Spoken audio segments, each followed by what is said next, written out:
shuttle Discovery returning to the space station, paving the way for future missions beyond. Damn it, Bitcoin. I've done this joke back in 2018. I don't really want to relive it. But the meme triangle broke early, and here we are.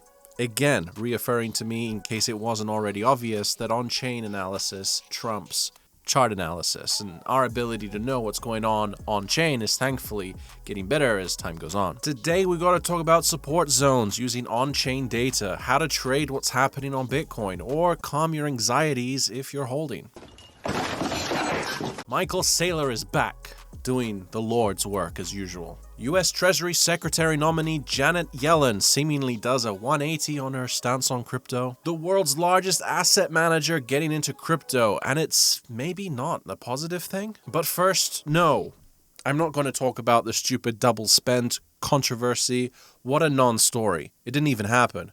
Yet, Next Tech Solutions will go down in infamy for panic dumping their entire $4 million holdings of Bitcoin. The reason being, quote, "The news that has emerged is that a critical flaw called a double spend may have occurred, which if true allows someone to spend the same Bitcoin twice, undermining faith in the system." It's just like Gandhi once said, "A fool and his money are soon parted." Yo.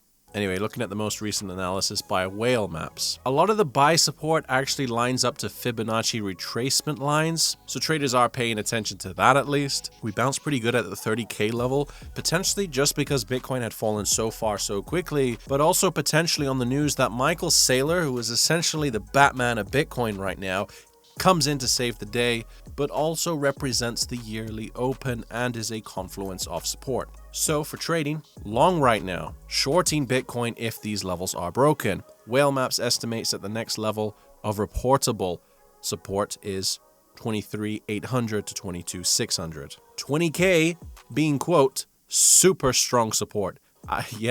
I wouldn't doubt that. I imagine people will be jumping over each other, front-running their buys if Bitcoin got anywhere close to that, straight back up to this level. But as for right now, pretty positive sign seeing the crypto fear and greed index at fear levels, so I'm hoping to see Bitcoin reclaim the 21-day EMA here. Typically speaking, Bitcoin does not spend much time at all below those levels, except in the case of a full-blown bear market, which I've said in the last video, and I still stand by.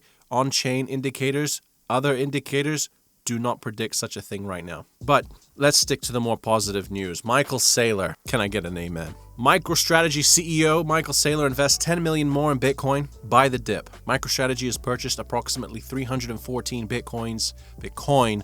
Come on, man. For $10 million in cash in accordance with its Treasury reserve policy at an average price of approximately $31,808 per Bitcoin. We now hold approximately 70,000 Bitcoins. It's hard to quantify, but I imagine this has a huge psychological impact on so many people. Think about this. A few weeks ago, a 30,000 Bitcoin was looking super expensive. Now, that's looking like a pretty good deal. Truly doing God's work. What a high-level IQ play that is. Now, to contrast that with a potentially dangerously low-level IQ play, you remember this woman who said this earlier this week? Cryptocurrencies are a particular concern. I think many are used, at least in a transactions sense, mainly for illicit financing.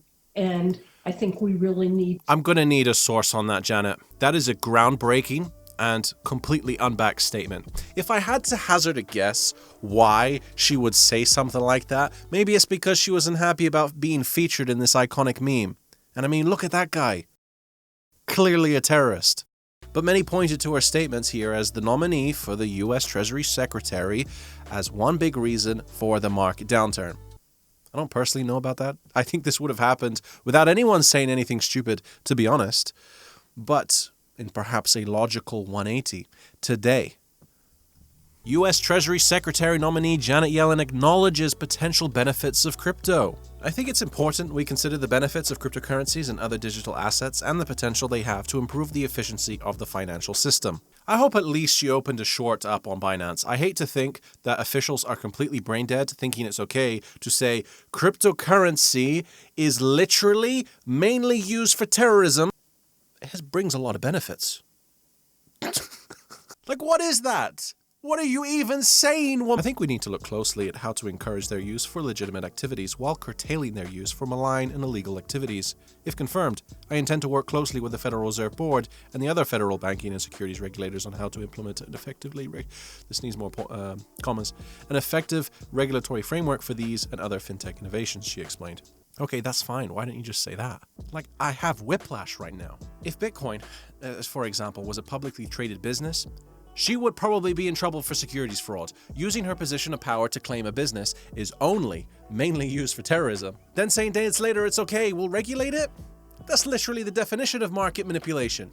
Anyway, enough venting. In perhaps a very meta way, regulatory clarity is essential for Bitcoin to grow massively from here, for obvious reasons. And I think her statements in the end here is actually really positive. I cannot, for example, in the UK, get a mortgage because my business touches crypto. As though I was dealing drugs or something. I'm making videos in my spare bedroom. Give me a break. There isn't enough regulatory clarity regarding crypto, so businesses wouldn't want to do business with me. That's not good for adoption. We are a long way from buying homes in Bitcoin, at least here in the UK, which I hope to do one day. Now, lastly, huge news.